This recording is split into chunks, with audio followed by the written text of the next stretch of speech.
In this video, we'll be discussing what happens in your body during the absorptive and post-absorptive metabolic states.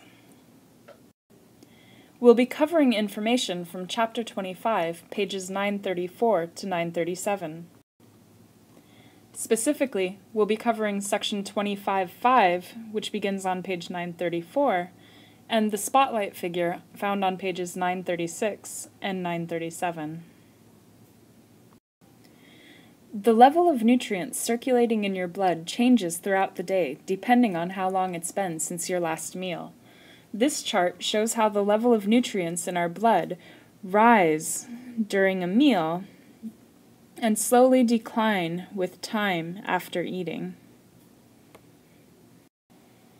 The sections of the chart shown in orange represent the time during a meal and a short period after eating. This is the absorptive state. In this time frame, your digestive tract is processing and absorbing nutrients from your meal. The absorptive state lasts for about 4 hours after you eat. The sections of the chart shown in blue represent the post-absorptive state. In the post-absorptive state, the nutrients from your meal have been absorbed and used. In this time period, your body must rely on its stored nutrients. In this video, we'll be discussing the metabolic reactions happening in your body in each state. The term metabolism refers to all the biochemical reactions that occur within a cell.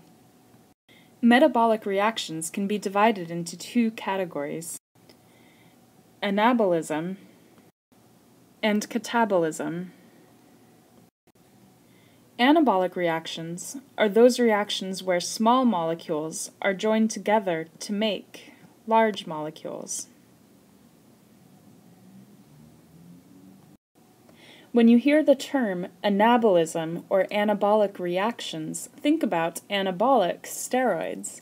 Anabolic steroids make you bigger. Catabolic reactions are those reactions where large molecules are broken down into smaller molecules. Digestion of nutrients in the GI tract uses catabolic reactions. Now, on to the absorptive state. In the absorptive state, your body is focused on using and storing the circulating nutrients.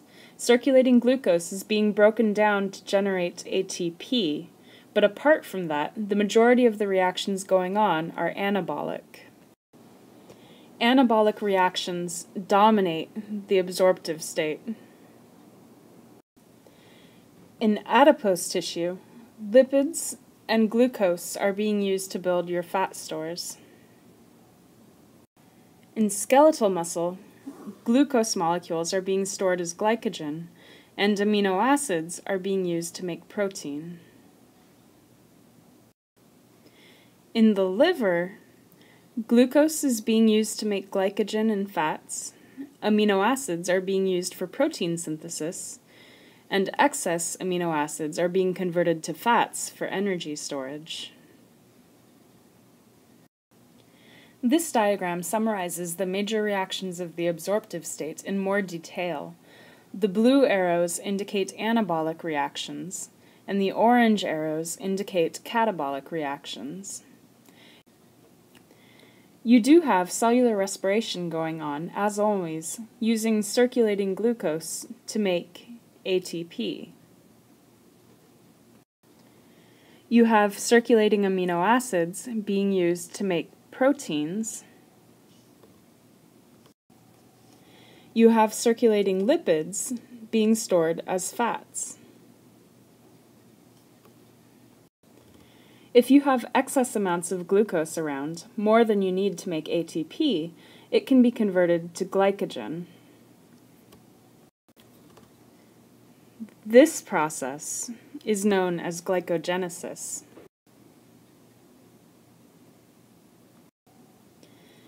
That excess glucose can also be converted to fat for long-term energy storage.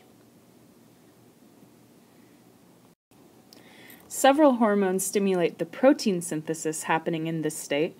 You have androgens and estrogens, your sex hormones.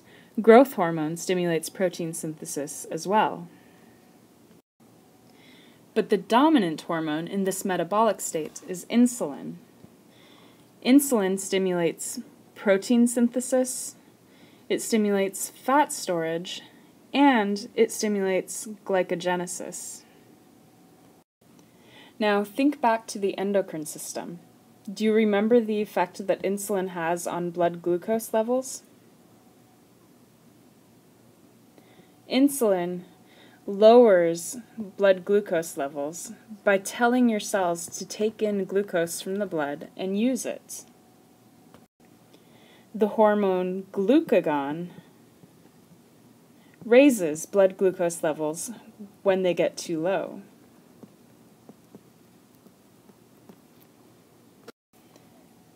Insulin and glucagon work together to maintain blood glucose levels within the normal range.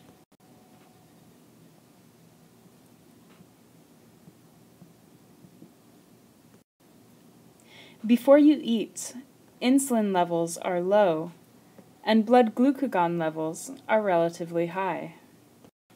When you have a meal and your blood is flooded with glucose, insulin levels rise, and glucagon levels fall. As your blood glucose levels come back down, so does insulin.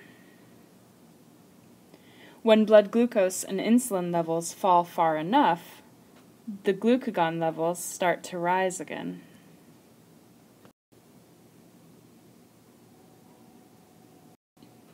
This slide summarizes the effects of insulin in the absorptive states. Insulin tells your cells to take in amino acids for protein synthesis. Insulin also tells your cells to take in glucose for cellular respiration and for energy storage. In the post-absorptive state, the main focus of your body is on maintaining blood glucose levels.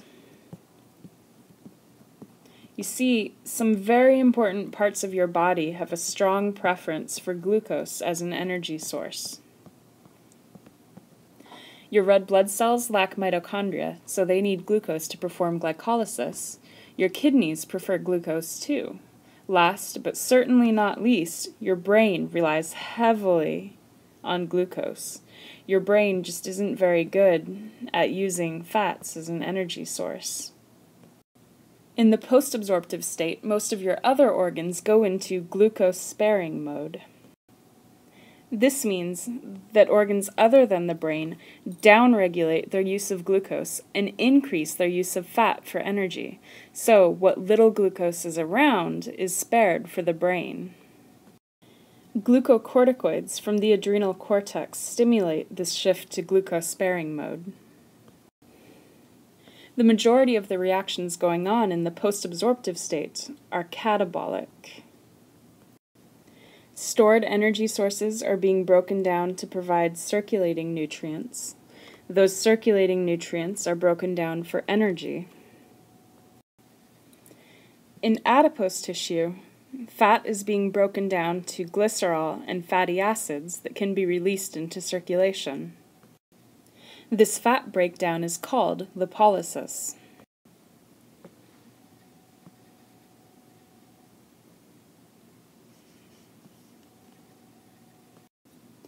In skeletal muscle, glycogen is broken down to glucose that can be used for energy. This glycogen breakdown is called glycogenolysis. Skeletal muscle proteins can be broken down to amino acids as well. In the liver, glycogen stores are broken down to produce glucose that can be released into circulation. Fat stores are broken down as well. The liver can also convert glycerol and some amino acids to glucose, a process called gluconeogenesis.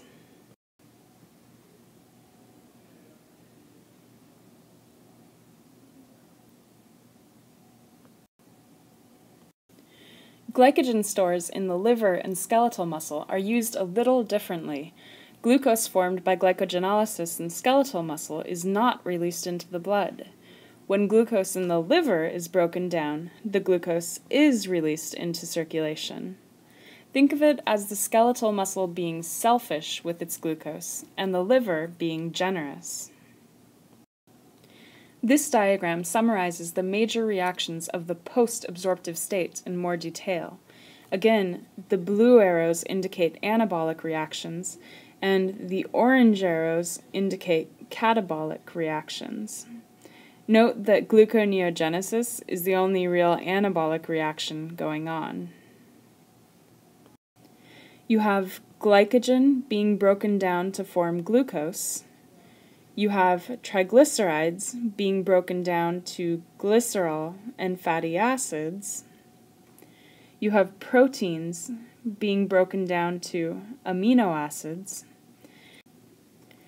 You have amino acids being converted to glucose, and you have glycerol being converted to glucose. You also have glucose being broken down in cellular respiration to make ATP. This set of reactions is always going on. Because there may not be enough glucose around, you also have fatty acids being broken down for energy. The liver can use acetyl-CoA to make compounds called ketone bodies. Ketone bodies are an alternate energy source for the brain and other organs. In low-carb diets, like the Atkins diet, you're basically forcing your body into this glucose-sparing state. People on low-carb diets often develop fruity-smelling breath from the buildup of ketone bodies. If you want to know what ketone bodies smell like, take a whiff of nail polish remover. Acetone is one of the ketone bodies. Glucagon is the dominant hormone of the post-absorptive state. This slide summarizes the effects of glucagon. When blood glucose levels drop, your pancreas releases glucagon.